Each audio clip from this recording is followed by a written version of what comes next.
it's been a very long process and a very slow process.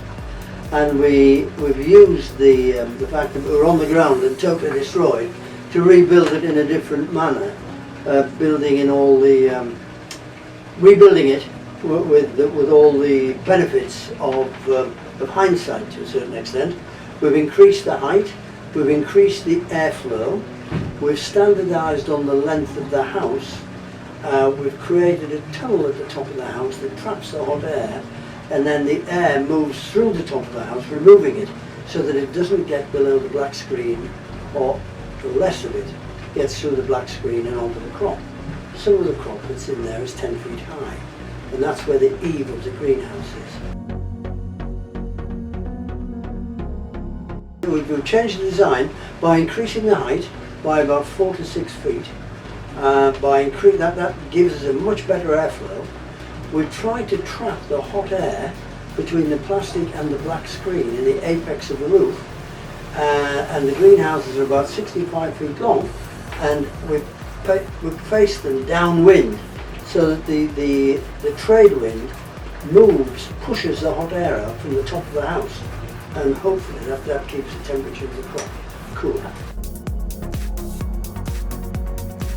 We are growing English cucumber, mini cucumber, tropical tomato, and basil and mint.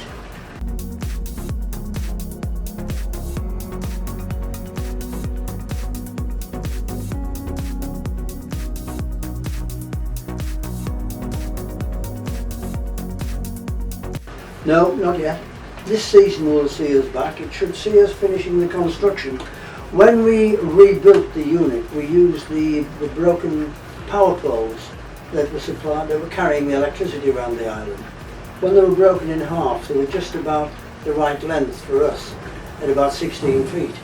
So they had to be hand dug because we couldn't get a machine in 3 feet into the ground. So they go 3 feet into the ground and between 10 and 16 feet into the air every 10 feet.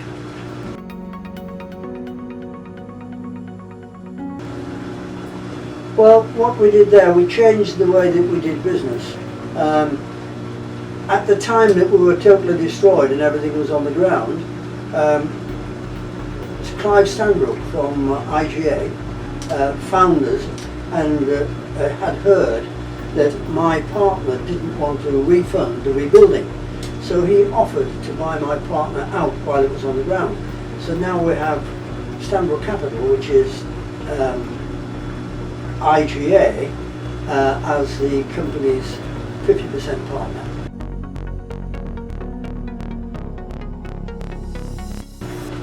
Well, we've already started that as part of the rebuild. We've rebuilt the houses with what we would like to do next in mind. The mint has already been changed in the way that we grow it. We now grow it in columns rather than in beds, and that is a great space saver. By doing it that, we can now get enough.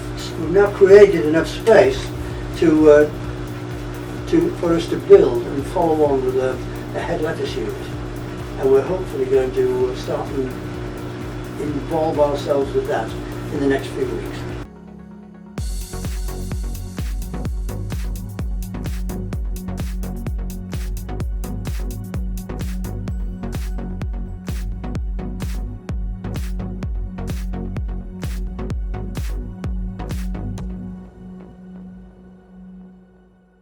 Hello, now that you're at the end, if this video was beneficial to you, please consider subscribing. To subscribe to my channel, please click the red subscribe button and then click the bell icon beside it so that you will be notified whenever I publish a new video. Thank you.